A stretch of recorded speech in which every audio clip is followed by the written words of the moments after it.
कभी सोचा है कि समंदर के बीचों बीच भी कोई टोल प्लाजा हो सकता है? एक ऐसा टोल बूथ जहां एक रात की कमाई 500 करोड़ रुपए से भी ज्यादा है। जी हां, ईरान ने दुनिया के सबसे महत्वपूर्ण समुद्री रास्ते स्ट्रेट ऑफ होर्मुज को दुनिया की सबसे महंगी टोल रोड में बदल दिया है। दुनिया के 20% तेल का रास्ता और ईरान का उस पर पहरा। तेहरान से खबर आ रही है कि सिर्फ एक रात में 30 जहाजों ने इस रास्ते को पार किया और ईरान की जेब में आ गए $60 मिलियन, यानी एक जहाज से करीब 16 करोड़ रुपए की वसूली।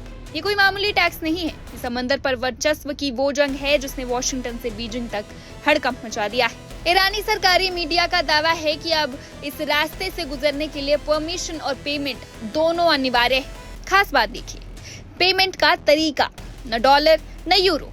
ईरान ये पैसा चीनी युआन या क्रिप्टो करेंसी में ले रहा है ताकि अमेरिकी प्रतिबंधों को ठेंगा दिखाया जा सके। बताया जा रहा है कि इनमें से ज्यादातर जहाज चीन के थे। जब राष्ट्रपति डोनाल्ड ट्रंप बीजिंग में शी जिनपिंग के साथ टेबल पर बैठे थे, ठीक उसी वक्त ईरान ने ये दाव खेलकर सबको चौंका दिया। एक तरफ अमेरिका इसे अवैध वसूली और टोल बूथ ऑपरेशन कह रहा है, वहीं दूसरी तरफ जानकारों का मानना है कि चीन ने अपनी एनर्जी सप्लाई बचाने के लिए ईरान के साथ चुपके से कोई सीक्रेट डील कर ली है। यानी समंदर में अब सिर्फ बारूद की गन नहीं बल्कि अरबों डॉलर का खेल चल रहा है।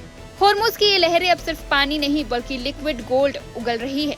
क्या अमेरिका ईरान के इस टोल टैक्स को रोक पाएगा या फिर चीन और ईरान की ये जुगलबंदी वैश्विक अर्थव्यवस्था का नया नियम लिखेंगी? देखिए इस रिपोर्ट में। ईरान ने संभवतः होर्मुज जलडमरू मध्य को दुनिया की सबसे महंगी टोल रोड में बदल दिया है।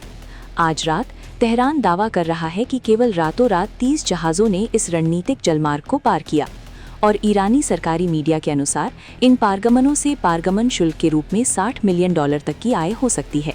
यदि ये सच है तो ये अब तक के सबसे स्पष्ट संकेतों में से एक होगा कि ईरान होर्मुज के नियंत्रण को एक शक्तिशाली आर्थिक हथियार में बदल रहा है। होर्मुज जलडमरू मध्य, जहां से दुनिया की तेल आपूर्ति का लगभग 20% सामान्य रूप से गुजरता है, ईरान, संयुक्त राज्य अमेरिका और इजराइल से जुड़े महीनों के संघर्ष के बाद एक खतरनाक भू राजनीतिक गतिरोध का केंद्र बन गया है। अब ईरानी अधिकारियों का कहना है कि स्वीकृत जहाज़ों को शुल्क लेकर गुजरने की अनुमति दी जा रही है। ईरानी सरकारी टेलीविजन के अनुसार कई जहाज़ों ने जलडमरू मध्य से सुरक्षित रूप से गुजरने के लिए प्रत्येक ने $2 मिलियन तक का भुगतान किया।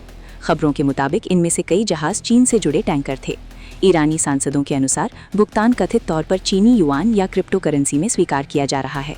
टोल भुगतान का अभी तक कोई स्वतंत्र सत्यापन नहीं हुआ है, लेकिन अकेले इस दावे ने ही दुनिया भर के ऊर्जा बाजारों और राजनयिक हलकों में हलचल पैदा कर दी है, क्योंकि ये घोषणा ठीक उसी समय आई है जब राष्ट्रपति डोनाल्ड ट्रंप बीजिंग में चीनी राष्ट्रपति शी जिनपिंग के साथ उच्च स्तरीय बातचीत कर रहे हैं और होर्मुज के माध्यम से नेविगेशन की स्वतंत्रता अब मेज पर सबसे बड़े मुद्दों में से एक है। वॉशिंगटन ने बार बार ईरान पर वैश्विक समुद्री चोक पॉइंट को अवैध रूप से हथियार बनाने का आरोप लगाया है। ट्रंप ने तेहरान के दृष्टिकोण की टोल बूथ ऑपरेशन के रूप में निंदा की है और शिपिंग कंपनियों को भुगतान करने के खिलाफ चेतावनी दी है, लेकिन दबाव के बावजूद चीन अपने कई जहाज़ों के लिए निरंतर मार्ग सुरक्षित करने में सफल रहा है।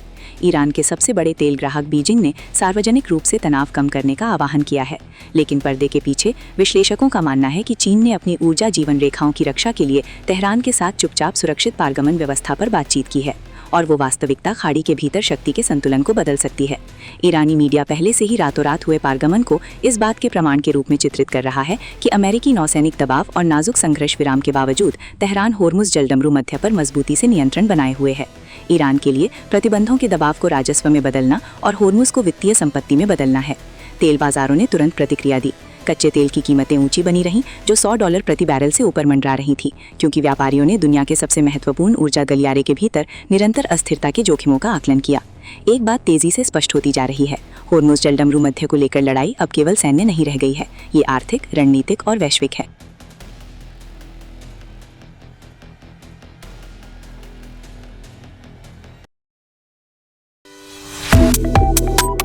Subscribe to One India and never miss an update. Download the One India app now.